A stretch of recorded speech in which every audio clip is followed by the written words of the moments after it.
Hello every one, RRB NTPC PYQ സീരീസിലേക്ക് എല്ലാവർക്കും സ്വാഗതം. നമ്മൾ ഈ ഒരു PYQ സീരീസിൽ NTPC എക്സാമിൽ മാത്രമല്ല റെയിൽവേയുടെ എല്ലാ എക്സാംസിലും അതുപോലെ തന്നെ SSCയുടെ എക്സാംസിലും ഒക്കെ ഉള്ള PYQs എല്ലാ സബ്ജക്റ്റിൻ്റെയും നമ്മൾ വളരെ ഡീറ്റെയിൽ ആയിട്ട് തന്നെ ഡിസ്കസ് ചെയ്യും കേട്ടോ.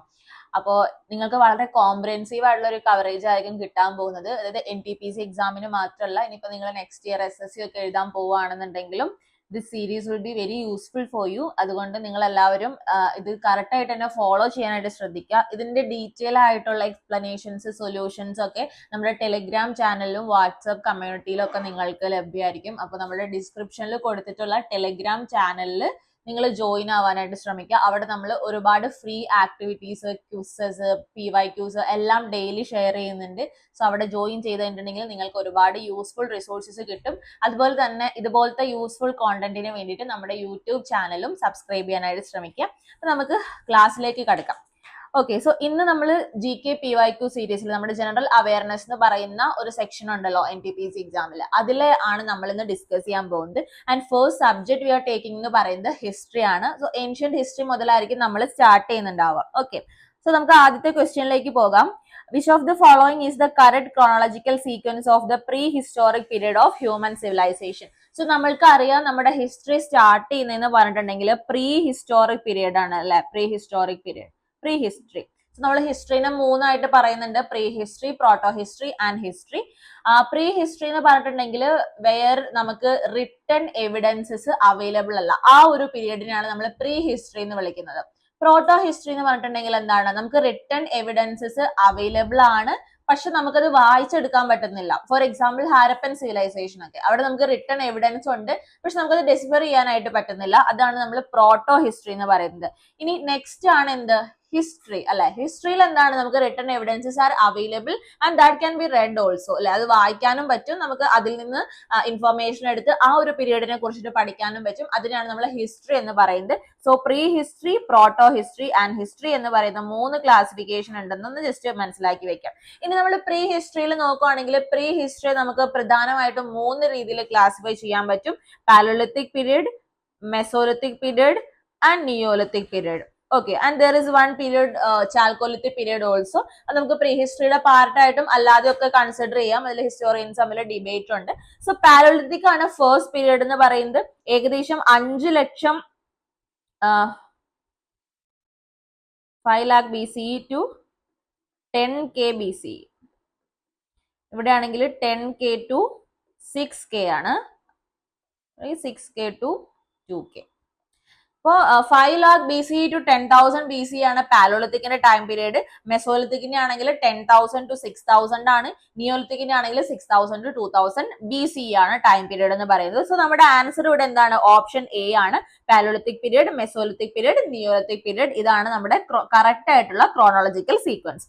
നെക്സ്റ്റ് ക്വസ്റ്റ്യനിലേക്ക് പോകാം.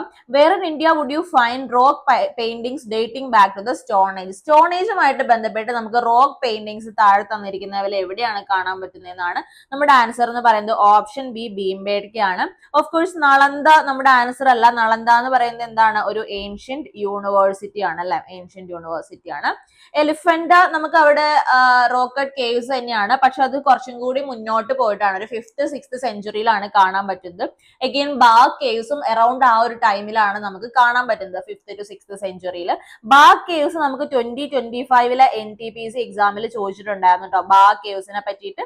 സോ ഇതൊരു ബുദ്ധിസ്റ്റ് കേവ് ആണെന്നുള്ള കാര്യം ഓർത്തിരിക്കുക കേട്ടോ, Buddhist cave, Bagh caves. Okay, so option B ആണ് നമ്മുടെ ഇവിടുത്തെ ആൻസർ. അടുത്ത ചോദ്യം എന്താണ്, what is meant by epigraphy? Epigraphy എന്ന് പറയുന്നത് എന്തിനെ കുറിച്ചുള്ള ഒരു പഠനമാണ്? എപ്പിഗ്രാഫി എന്ന് പറയുന്നത് ഇൻസ്ക്രിപ്ഷൻസിനെ കുറിച്ചിട്ടുള്ള പഠനമാണ് കേട്ടോ, എപ്പിഗ്രാഫി. സോ നമുക്ക് കോയിൻസിനെ പറ്റിയിട്ട് പഠനങ്ങളുണ്ട്, മാപ്സിനെ പറ്റിയിട്ട് പഠനങ്ങളുണ്ട്, സ്കെലറ്റൻസിനെ പറ്റിയിട്ട് പഠനങ്ങളുണ്ട്. സോ ഇത് നിങ്ങൾ കോമന്റ് സെക്ഷനിൽ പറയാ, എന്താണ് സ്കെലറ്റനെ കുറിച്ചിട്ടുള്ള പഠനം, എന്താണ് മാപ്പിനെ കുറിച്ചിട്ടുള്ള പഠനം, എന്താണ് കോയിൻസിനെ കുറിച്ചിട്ടുള്ള പഠനം. ഇത് ഇമ്പോർട്ടന്റ് ആണ്, മേ ബി നമുക്ക് ചോദിക്കാം അല്ലെ, ഈ ഒരു എപ്പിഗ്രാഫി പോലെ തന്നെ ചോദിക്കാം നമുക്ക് കോയിൻസിനെ പറ്റിയിട്ടോ അല്ലെങ്കിൽ സ്കെലറ്റൻസിനെ പറ്റിയിട്ടോ ഒക്കെ.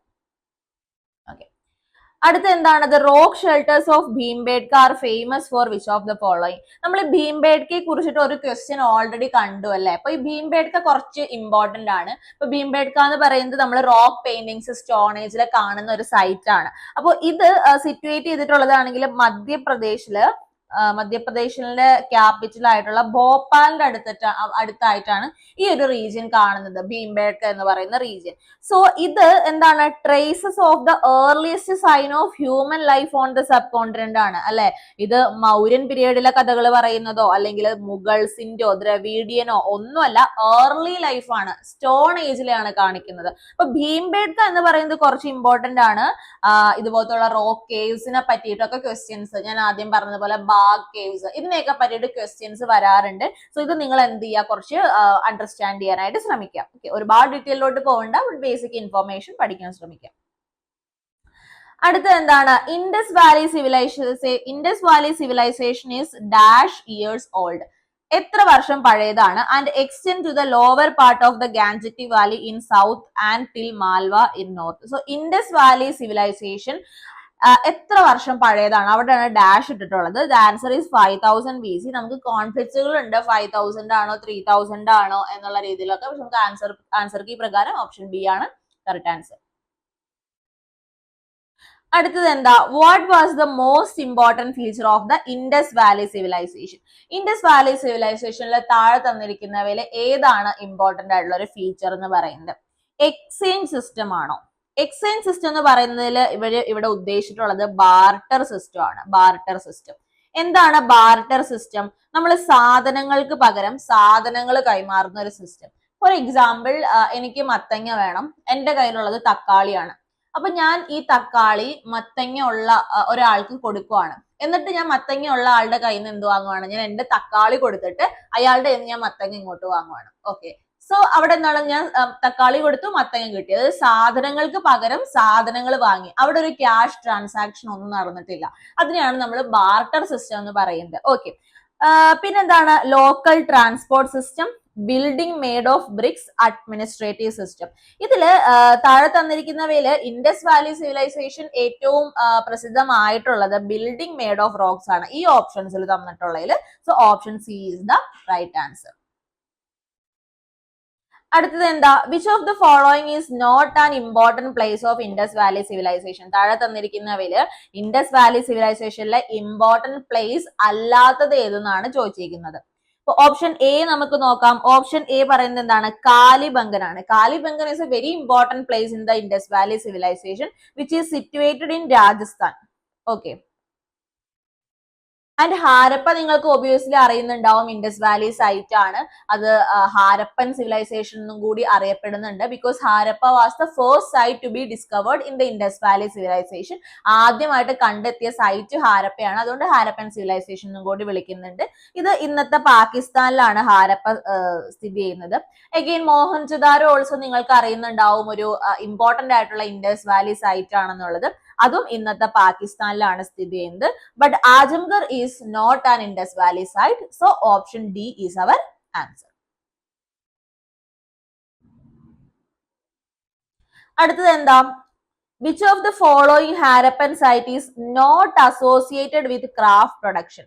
അല്ലെ, താഴെ തന്നിരിക്കുന്ന ഹാരപ്പൻ സിറ്റീസിൽ ഏത് സിറ്റിയാണ് ക്രാഫ്റ്റ് പ്രൊഡക്ഷനുമായി ബന്ധമില്ലാത്തത്? അപ്പൊ ബാക്കി മൂന്നെണ്ണത്തിനും ക്രാഫ്റ്റ് പ്രൊഡക്ഷനുമായിട്ട് ബന്ധമുണ്ട്, ഒരെണ്ണത്തിന് ബന്ധമില്ല. ഓക്കെ, അതിന്റെ ആൻസർ എന്ന് പറയുന്നത് ഓപ്ഷൻ ബി മാണ്ടയാണ്. So Manda is not associated with craft production. ബാക്കി ബാലാകോട്ട് ആണെങ്കിലും ചാനുദരോയ് ആണെങ്കിലും നാഗേശ്വർ ആണെങ്കിലും ഇവിടെ ഒക്കെ നമുക്ക് എന്ത് കാണാൻ പറ്റും? ക്രാഫ്റ്റ് പ്രൊഡക്ഷൻ കാണാൻ പറ്റും. അപ്പൊ ഈ ക്വസ്റ്റ്യൻ നേരെ തിരിച്ചും ചോദിക്കാം. അതായത് താഴെ തന്നിരിക്കുന്നവര് എവിടെയാണ് ക്രാഫ്റ്റ് പ്രൊഡക്ഷനുമായിട്ട് അസോസിയേറ്റ് ചെയ്യപ്പെട്ടിരിക്കുന്നതെന്നും ചോദിക്കാം. അപ്പൊ ഈ ബാലാക്കോട്ടും ചാനുദരയും നാഗേശ്വറും ക്രാഫ്റ്റ് പ്രൊഡക്ഷനുമായിട്ട് ബന്ധമുണ്ടെന്നും കൂടി ഓർത്തിരിക്കാം. They all are Indus Valley sites. അതുപോലെ തന്നെ ഹാരപ്പൻ സിവിലൈസേഷന്റെ ഈ 4 സൈറ്റ്സുകൾ നിങ്ങൾ ഓർത്തിരിക്കണം. നോർത്തേൺ മോസ്റ്റ് സൈറ്റ് ഏതാണ്? സദേൺ മോസ്റ്റ് സൈറ്റ് ഏതാണ്? ഈസ്റ്റേൺ മോസ്റ്റ് സൈറ്റ് ഏതാണ്? വെസ്റ്റേൺ മോസ്റ്റ് സൈറ്റ് ഏതാണ്? നോർത്തേൺ മോസ്റ്റ് സൈറ്റ് ആണ് മാണ്ട, കാശ്മീരിൽ. ഈസ്റ്റേൺ മോസ്റ്റ് ആണ് Alamgirpur, in UP. Southern most site ആണ് ദൈമാബാദ്, മഹാരാഷ്ട്രയിലാണ്. Then western most site സുത്കാജൻഡോർ.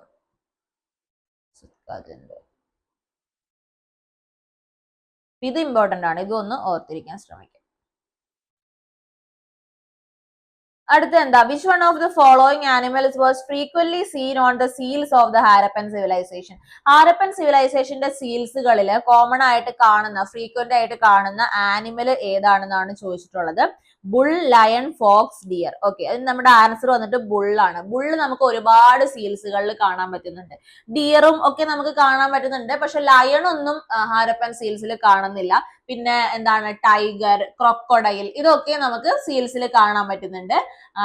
Unicorn ഉള്ള സീൽസുകൾ ഉണ്ട്. അപ്പൊ ഇവിടെ ആൻസർ വന്നിട്ട് ഓപ്ഷൻ എ ബുള്ളാണ്.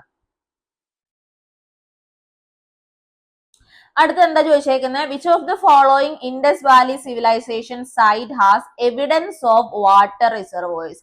വാട്ടർ റിസർവോയേഴ്സിന്റെ എവിഡൻസ് ഉള്ള ഇൻഡസ് വാലി സൈറ്റ് ഏതാണ്? താഴെ തന്നിരിക്കുന്നവയിൽ നിന്നാണ്. നമ്മുടെ ആൻസർ എന്ന് പറയുന്നത് ധോളവീരയാണ്. ധോളവീര ഗുജറാത്തിലാണ് ധോളവീര സിറ്റുവേറ്റ് ചെയ്യുന്നത് കേട്ടോ.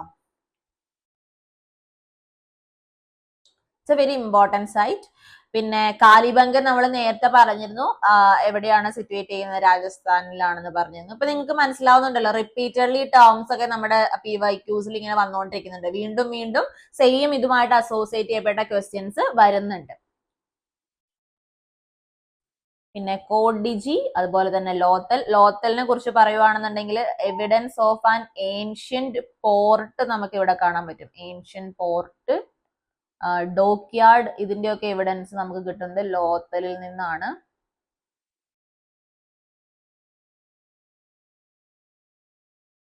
അടുത്ത ക്വസ്റ്റ്യനിലേക്ക് പോവാം. From which site of the Indus Valley civilization was a design on a pot which seems to tell the story of the thirsty crow who finds a clever way to drink water at the bottom of the pot found? So നിങ്ങൾ ഒരു കഥ കണ്ടിട്ടുണ്ടാവുമല്ലോ, അതായത് ഒരു പോട്ടിൽ നിന്ന് എന്താണ് ഒരു ക്രോ ഇങ്ങനെ വെള്ളം കുടിക്കാനായിട്ട്, ഒരു കാക്ക വെള്ളം കുടിക്കാനായിട്ട് ശ്രമിക്കുന്നത്. അപ്പൊ ഇതിന്റെ ആ ഒരു എവിഡൻസ് നമുക്ക് എവിടെ നിന്നാണ് കിട്ടുന്നത്, ആ ഒരു ഡിസൈൻ നമുക്ക് എവിടെ നിന്നാണ് കിട്ടുന്നതെന്നാണ് ചോദിച്ചിട്ടുള്ളത്. ഇതിന്റെ ആൻസർ എന്ന് പറയുന്നത് ലോത്തലാണ്. ലോത്തലിൽ നിന്നാണ് നമുക്ക് ഈ ഒരു ടോസ്റ്റി ക്രോയുടെ ആ ഒരു ഡിസൈൻ കിട്ടുന്നത്.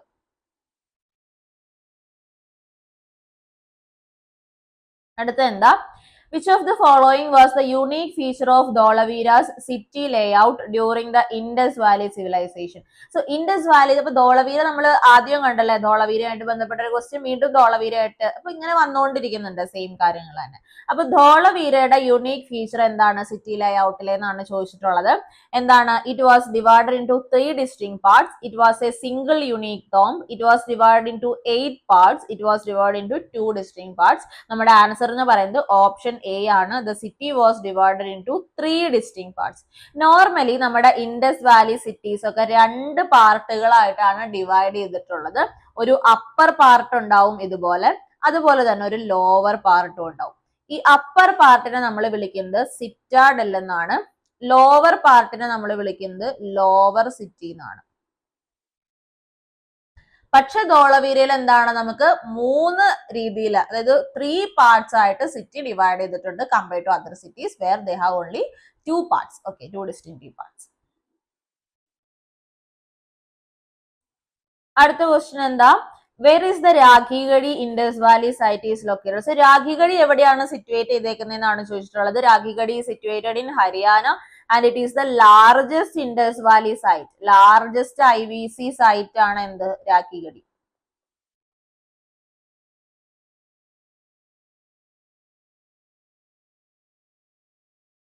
അടുത്ത എന്താ ചോദിച്ചേക്കുന്നത്, from which site of the Indus Valley civilisation was the dancing girl a bronze figure in found? So ബ്രോൺസിൽ ഉണ്ടാക്കിയ ഒരു ഡാൻസിങ് ഗേളിന്റെ ആ ഒരു ഫിഗർ നമുക്ക് ഏത് ഇൻഡസ് വാലി സിറ്റിയിൽ നിന്നാണ് കിട്ടുന്നത്? It is an extremely important thing. നമ്മൾ ഇൻഡസ് വാലി പഠിക്കുമ്പം എല്ലാവരും പഠിച്ചിരിക്കേണ്ട ഒരു കാര്യം കൂടിയാണ് ഈ ഡാൻസിങ് ഗേളിന്റെ. ഓക്കെ, പ്രധാനപ്പെട്ട എവിഡൻസസ്, അതായത് ഓരോ ഹാരപ്പയിൽ നിന്ന് കിട്ടിയ പ്രധാന എവിഡൻസ് അല്ലെങ്കിൽ മോഹൻജദാരോ, ഇതെല്ലാം നമ്മൾ ഓർത്തിരിക്കേണ്ടതാണ്. സോ ഇത് നമുക്ക് കിട്ടിയതാണെങ്കിൽ എവിടെ നിന്നാണ്, മോഹൻജദാരോ എന്നാണ് കേട്ടോ.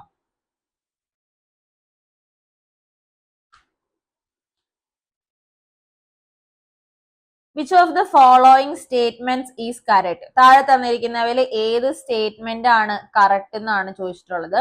Harappan culture spread only to Sindh and Punjab. അതൊരു റോങ് സ്റ്റേറ്റ്മെന്റ് ആണല്ലേ. നമ്മൾ ആദ്യം കണ്ടിട്ടുണ്ടായിരുന്നു ഇത് യു പിയിലാണെങ്കിലും അല്ലെങ്കിൽ മഹാരാഷ്ട്ര, ഗുജറാത്ത്, രാജസ്ഥാൻ ഇവിടെയൊക്കെ ഉണ്ടെന്ന്. So this is a wrong statement. അടുത്തത് എന്താണ്? The script of the Harappan culture has been deciphered by historians. അതും തെറ്റാണല്ലോ. നമ്മൾ പറഞ്ഞിരുന്നില്ലേ ഇത് പ്രോട്ടോ ഹിസ്റ്ററിയിൽ വരുന്ന ഒരു സംഭവമാണ്. പ്രോട്ടോ ഹിസ്റ്ററി എന്ന് പറയുമ്പോൾ എന്താണ്? അവിടെ നമുക്ക് റിട്ടൺ എവിഡൻസ് നമുക്ക് കിട്ടി, പക്ഷെ നമുക്ക് വായിക്കാൻ പറ്റുന്നില്ല, ഡെസിഫർ ചെയ്യാൻ പറ്റുന്നില്ല. അങ്ങനത്തെ ഒരു പീരീഡ് ആണ് ഹാരപ്പൻ സിവിലൈസേഷന്റെ ഇതെന്ന് നമ്മൾ പറഞ്ഞിരുന്നു അല്ലെ.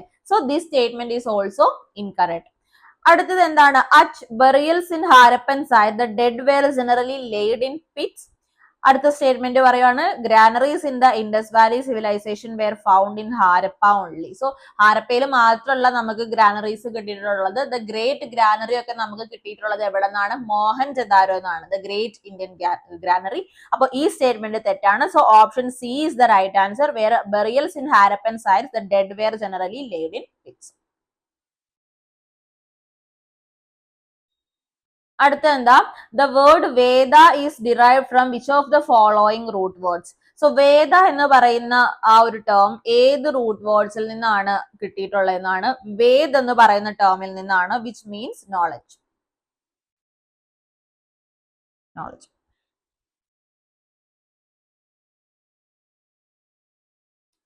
The word Vaishya comes from which word in the Vedic period? Vaishya എന്ന് പറയുന്ന ആ ഒരു വാക്ക് എവിടെ നിന്നാണ് വന്നത്? വിഷ് എന്ന് പറയുന്ന ടേമിൽ നിന്നാണ് വൈശ്യ എന്ന് പറയുന്ന ടേം വന്നത്. അറിയാം 4 വർണ്ണാസ് ഉണ്ടായിരുന്നു അല്ലെ? ബ്രാഹ്മണ, ക്ഷത്രിയ, വൈശ്യ, then Shudra. So this was the third one. ഇനി എന്താ ചോദിച്ചേക്കുന്നത്? What was used in the Vedic period as a unit of money in the barter system? As a unit of money ആയിട്ട് ബാർട്ടർ സിസ്റ്റത്തിൽ വേദിക് പീരീഡിൽ എന്താണ് use ചെയ്തുകൊണ്ടിരുന്നതെന്നാണ്. അതിന്റെ answer option B കാറ്റിലാണ്. മെയിൻ ആയിട്ടും കൗസിനെയാണ് യൂണിറ്റ് ഓഫ് മണി ആയിട്ട് യൂസ് ചെയ്തിട്ടുണ്ടായിരുന്നത്.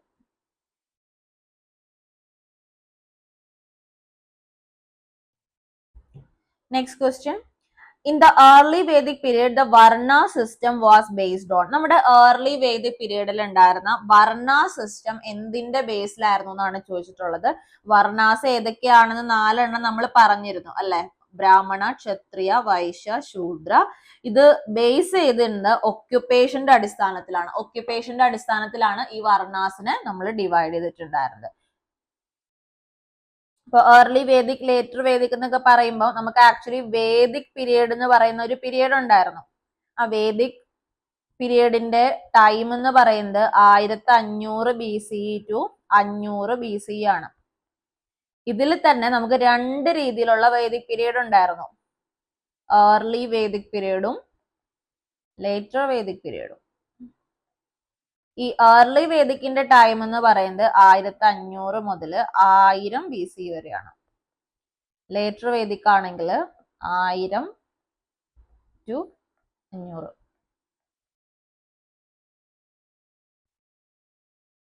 ഓക്കെ. അടുത്ത എന്താ ചോദിച്ചേക്കുന്നത്? Which of the following sacred text provides most of the information about the social and economic life of the early Vedic period?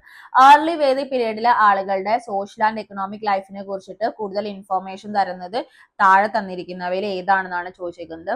Ramayana, Upanishad, Mahabharat, Vedas. Obviously Vedas ആണ് answer അല്ലെ? Vedic period ആണ്.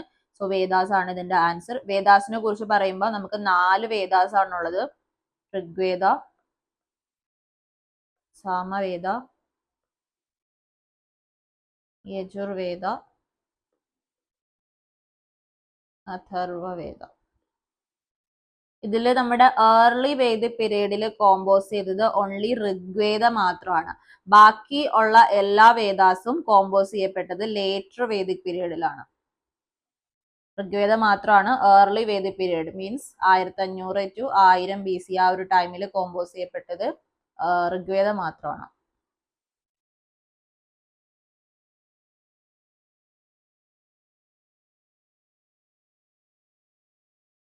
So ഇത്രയാണ് നമ്മൾ ഇന്നത്തെ ക്ലാസ്സിൽ ഡിസ്കസ് ചെയ്യാനായിട്ട് പോകുന്നത്. ഇനി നമ്മുടെ അടുത്ത ക്ലാസ്സിൽ ഈ സീരീസ് നമ്മൾ കണ്ടിന്യൂ ചെയ്യും. NTPC-യിൽ ചോദിച്ചിട്ടുള്ള, NTPC-യിൽ മാത്രമല്ല എല്ലാ റെയിൽവേ എക്സാംസിലും ചോദിച്ചിട്ടുള്ള എല്ലാ ക്വസ്റ്റ്യൻസും നമ്മൾ വളരെ ഡീറ്റെയിൽ ആയിട്ട് ഡിസ്കസ് ചെയ്യും. And do subscribe if you like the content. നമുക്ക് അടുത്ത ക്ലാസ്സിൽ കാണാം. ബൈ.